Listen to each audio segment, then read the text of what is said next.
કથા સચ્ચાઈનો બળ.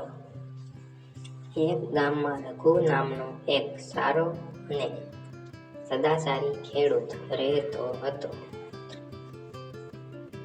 રઘુ ખૂબ જ ઈમાનદાર હતો અને કોઈનો પણ ન્યાય કરતા પહેલા સત્ય જાણવાનો પ્રયત્ન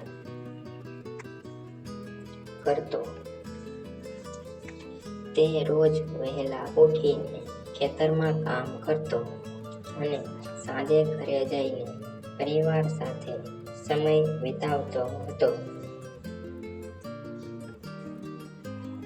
એક દિવસ ગામમાં ઉઘાડા ખેતરમાં એક ચોરી થઈ.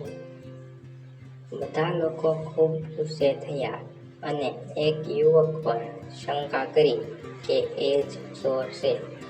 ગામના મોટા લોકો એ યુવકને પકડી લીધો અને તેને દંડ આપવા તૈયાર થયા. રઘુ ત્યાં હાજર હતો. તેણે પૂછ્યું, શું કોઈએ આ યુવકને ચોરી કરતી જોઈ છે? લોકોએ કહ્યું, ના, પરંતુ એ ચોરીના સમયે ખેતર પાસે હતો, એટલે એ જ શંકાસ્પદ છે. રઘુએ કહ્યું, શંકા આધારિત દંડ કરવો યોગ્ય નથી.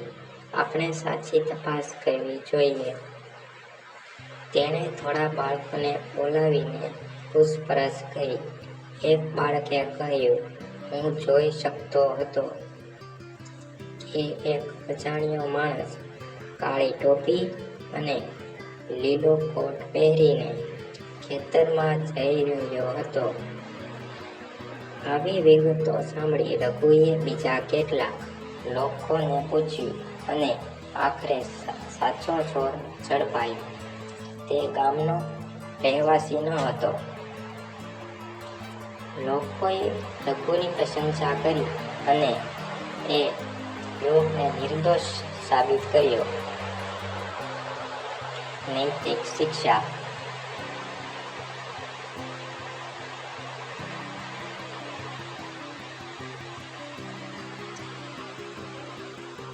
સત્ય અને ન્યાય એ જીવનના સૌથી મોટા સ્તંભ છે.